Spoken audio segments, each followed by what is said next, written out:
Assalamualaikum warahmatullahi wabarakatuh. Perkenalkan, nama saya Yuliati dari Prodi 1 Kebidanan. Di sini saya akan menjelaskan praktikum 4 dari Fisika Kesehatan. Pembahasan pengertian biolistrik. Biolistrik adalah daya listrik hidup yang terdiri dari pancaran elektron-elektron yang keluar dari setiap titik tubuh, titik energi, dan muncul akibat adanya rangsangan penginderaan. Pikiran kita terdiri dari daya listrik hidup. Semua daya ini terkumpul di dalam pusat akan dalam otak dalam bentuk potensi daya listrik dari pusat akal. Daya ini kemudian diarahkan ke seluruh anggota tubuh kita yang kemudian bergerak, dan perangsangnya potensi daya listrik hidup ini yang tertimbun di dalam pusat akal harus dituntut oleh sesuatu supaya mengalir untuk mengadakan gerakan tubuh kita atau bagian-bagian tubuh lainnya. Biolistrik merupakan energi yang memiliki setiap manusia yang bersumber dari ATP, adenosine triphosphate, di mana ATP ini dihasilkan oleh salah satu energi yang bernama mitokondria melalui proses respirasi sel. Biolistrik juga merupakan fenomena sel. Sel-sel mampu menghasilkan potensial listrik yang merupakan lapisan tipis muatan positif pada permukaan luar dan lapisan tipis muatan negatif pada permukaan dalam bidang batas atau membran. Kemampuan sel saraf atau neuron menghantarkan isyarat biolistrik sangat penting. Transmisi sinyal biolistrik atau TSB mempunyai sebuah alat yang dinamakan dendris yang berfungsi mentransmisikan isyarat dari sensor ke neuron. Aktivitas biolistrik pada suatu otot dapat menyebar ke seluruh tubuh seperti gelombang pada sebutan dan gambaran macam-macam gelombang berdasarkan arah getaran gelombang. 1. Gelombang transversal, gelombang yang arah gerambat dan arah getarannya saling tegak lurus. Contohnya gelombang elektromagnetik, gelombang pada tali atau dawai, gelombang pada permukaan air. 2. Gelombang longitudinal, gelombang yang arah rambat dan arah getarannya saling berhimpitan. Contohnya getaran pada pegas dan gelombang bunyi. Berdasarkan amplitudo dan fase gelombang. 1. Gelombang berjalan, gelombang yang mempunyai amplitudo yang sama pada setiap titik. 2. Gelombang diam atau transisioner, gelombang yang amplitudonya tidak sama pada setiap titik berdasarkan medium tempat merambatnya gelombang. 1. Gelombang mekanik, gelombang yang merambat memerlukan medium. Contohnya gelombang bunyi, gelombang tali atau dawai, gelombang pada pegas. 2. Gelombang elektromagnetik, gelombang yang merambat tidak memerlukan medium. Or dapat merambat dalam hampa udara. Contohnya sinar gamma, sinar X atau sinar laser, cahaya, gelombang radio, TV, dan radar. Jenis-jenis isyarat kelistrikan. 1. Teknik EMG atau elektromiografi. Elektromiografi adalah suatu teknik untuk mengevaluasi dan merekam sinyal aktivitas otot.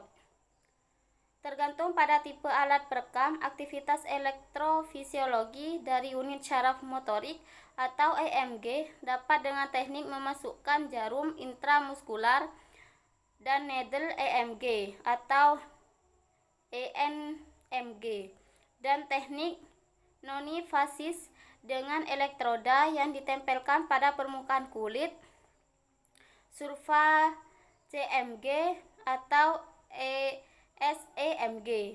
2. Elektrokardiogram atau EKG adalah pemeriksaan untuk mengukur dan merekam aktivitas listrik jantung.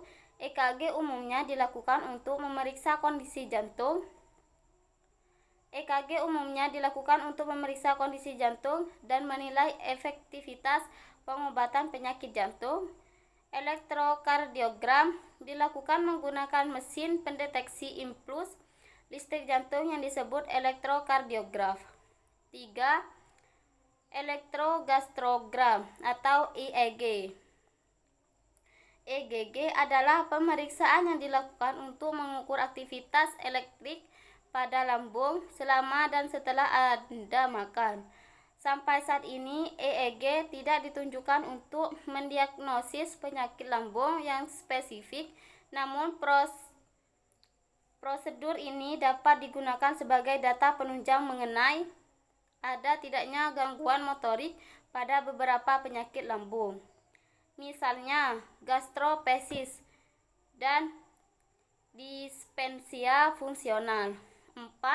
Elektronitagmografi atau ENG adalah metode yang digunakan untuk memeriksa pergerakan mata demi mengetahui seberapa baik kinerja saraf vestibular dan saraf okulomotor pada otot.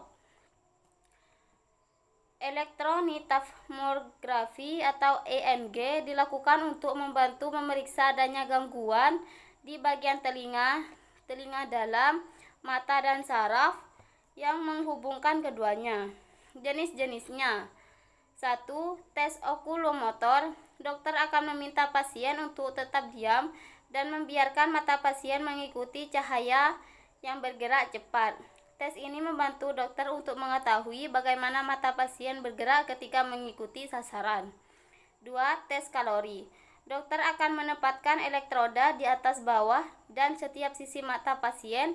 Elektroda juga ditempatkan di dahi pasien. Selanjutnya, dokter merangsang sistem keseimbangan pasien menggunakan udara atau air yang hangat dan dingin.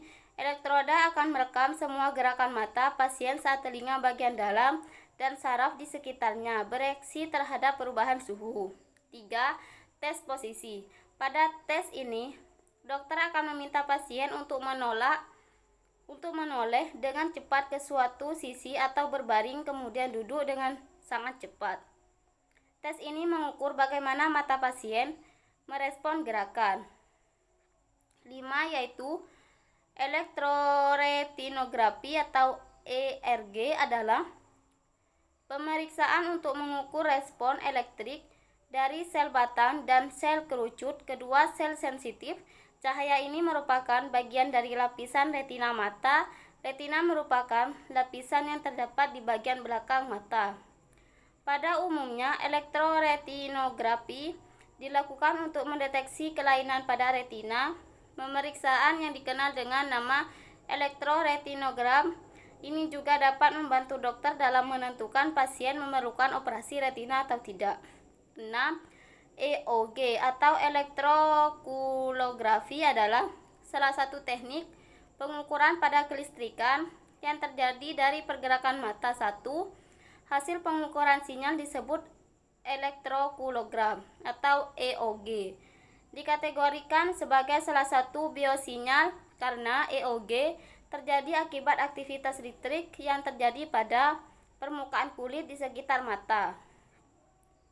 EOG banyak digunakan untuk aplikasi utama dalam mengetahui gejala pada retina mata dan sering digunakan sebagai media kontrol otomatis berdasarkan pola gerakan mata. 7. Elektrocefalografi EEG adalah suatu alat yang mempelajari gambar dari rekaman aktivitas listrik di otot atau otak, termasuk teknik perekaman EEG dan interpretasinya. Memeriksa EEG adalah tes yang mendeteksi aktivitas listrik di otak dengan menggunakan cakram logam kecil atau elektroda yang dilekatkan pada kulit kepala. Sekian penjelasan dari saya. Kalau ada salah kata, mohon maaf. Wassalamualaikum warahmatullahi wabarakatuh.